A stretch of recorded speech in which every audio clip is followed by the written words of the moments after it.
ദേ നല്ല കിടിലൻ ടേസ്റ്റിൽ വളരെ ഈസി ആയിട്ട് ഉണ്ടാക്കാൻ പറ്റുന്ന ഒരു ചിക്കൻ റോസ്റ്റിന്റെ റെസിപ്പി പറഞ്ഞു തരട്ടെ. ഏകദേശം 1.5 കിലോയോളം ചിക്കൻ കഴുകി വൃത്തിയാക്കി വെച്ച് ആദ്യമേ നമ്മൾ ഒരു പാൻ വെച്ച് കൊടുത്തിട്ട് അതിലേക്ക് 2 ടേബിൾ സ്പൂൺ കാശ്മീരി മുളക് പൊടിയും 3 ടേബിൾ സ്പൂൺ മല്ലിപ്പൊടിയും 1 ടീസ്പൂൺ മഞ്ഞൾപ്പൊടിയും കൂടി ഇട്ട് കൊടുക്കണേ.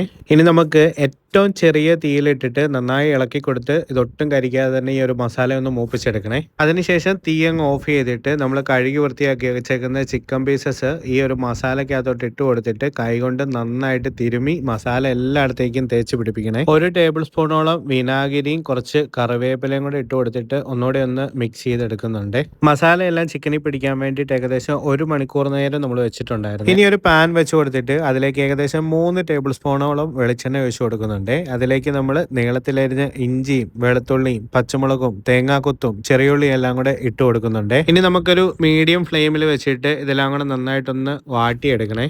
ഇതിന്റെ കൂട്ടത്തിൽ നമ്മളൊരു ചെറിയ സവാള നീളത്തിലരിഞ്ഞതും കുറച്ച് കറിവേപ്പിലയും കൂടെ ഒക്കെ ഇട്ട് കൊടുത്തിട്ടുണ്ട്. എന്നിട്ട് നമ്മൾ നന്നായിട്ട് ഒന്നുകൂടെ ഒന്ന് മിക്സ് ചെയ്തിട്ട് നമ്മൾ ചെറിയ തീയിൽ മൂടി വെച്ച് അങ്ങ് വേവിച്ചെടുക്കുവാണ്. ഇടയ്ക്കിടയ്ക്ക് ഇതൊന്ന് തുറന്ന് അടിയിൽ പിടിക്കാതെ ഇളക്കി കൊടുക്കണേ. ഇതിലേക്ക് ഒരു തക്കാളി, നന്നായിട്ട് പഴുത്ത തക്കാളിയാണ്, അത് ചെറുതായിട്ട് അരിഞ്ഞതും ആവശ്യത്തിന് കല്ലുപ്പും കൂടെ ഇട്ട് കൊടുക്കുന്നുണ്ട്. എന്നിട്ട് എല്ലാം കൂടെ നന്നായിട്ട് മിക്സ് ചെയ്ത് കൊടുക്കണേ. അതിനുശേഷം നമുക്ക് ഒന്നുകൂടെ ഒന്ന് മൂടി വെച്ച് ഒരു 5 മിനിറ്റ് നേരം കൂടെ ഇത് നന്നായിട്ടൊന്ന് വാട്ടിയെടുക്കാം. അതിലേക്ക് കുറച്ച് മഞ്ഞപ്പൊടിയും കൂടെ ഇട്ട് കൊടുക്കുന്നുണ്ട്.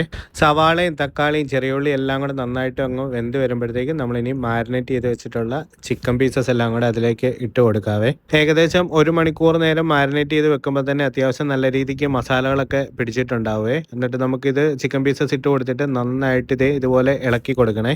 ഇനി നമുക്കിതിലേക്ക് ആവശ്യത്തിന് കല്ലുപ്പും കൂടെ ഇട്ട് കൊടുത്തിട്ട് ഒന്നുകൂടെ നന്നായിട്ടൊന്ന് മിക്സ് ചെയ്തിട്ട് മൂടി വെച്ചിട്ട് നമുക്ക് വേവിച്ചെടുക്കാവേ ചിക്കനിലെ വെള്ളമൊക്കെ നിറങ്ങാൻ വേണ്ടി ആദ്യം 10 മിനിറ്റ് ഞാൻ ഹൈ ഫ്ലെയിമിൽ ഇട്ടിട്ടും പിന്നെ ഏറ്റവും ലോ ഫ്ലെയിമിൽ ഇട്ടിട്ട് ഒരു 15 മിനിറ്റ് നേരമാണ് വെച്ചത്. ഏകദേശം മൊത്തം ഒരു 25 മിനിറ്റ് നേരം ഇരുന്നായിരുന്നേ. അവസാനം ഇതിലേക്ക് 1 ടീസ്പൂണോളം ഗരം മസാലയും 2 ടീസ്പൂണോളം കുരുമുളക് പൊടിച്ചതും 1 ടീസ്പൂണോളം പെരിഞ്ചീരവും കൂടെ ഇട്ട് കൊടുക്കുന്നുണ്ട്. ഇനി നമുക്കിത് ഹൈ ഫ്ലെയിമിൽ ഇട്ടിട്ട് നന്നായിട്ട് ഇളക്കി കൊടുത്ത് ഈ ചാറൊക്കെ ഒരു കുറുകിയ പരുവത്തിലേക്ക് ആക്കിയെടുക്കണേ. ചിക്കനൊക്കെ അടിപൊളിയായിട്ട് സെറ്റായി വന്നിട്ടുണ്ട്. ഇതിൻ്റെ അകത്തോട്ട് തീ ഓഫ് ചെയ്തിട്ട് നമ്മളൊരു അരമുറി നാരങ്ങാനീര് ഒഴിച്ചു കൊടുക്കുന്നുണ്ട്. കുറച്ച് കറിവേപ്പിലയും കൂടെ ഇട്ട് കൊടുക്കുന്നുണ്ട്. ഇനി ഇത് ഏകദേശം 1 മണിക്കൂർ നേരം അങ്ങ് മൂടി വെച്ചേക്കണേ. അതിനുശേഷം ഒന്ന് എടുത്ത് കഴിച്ചു നോക്കണം. എൻ്റെ മക്കളെ, നല്ല കിടിലൻ ടേസ്റ്റ് ആണ്, നല്ല ഈസി റെസിപ്പിയാണ്. അപ്പോൾ എല്ലാവരും ഉണ്ടാക്കി നോക്കിയിട്ടൊന്ന് അഭിപ്രായം പറയണേ. അപ്പോൾ ഈ ഒരു വീഡിയോ ഇഷ്ടമായെന്നുണ്ടെങ്കിൽ നമ്മുടെ ചാനൽ ആദ്യമായിട്ട് കാണുകയാണെന്നുണ്ടെങ്കിൽ ഒന്ന് ഫോളോ ചെയ്ത് വെക്കാനായിട്ട് മറക്കരുതേ.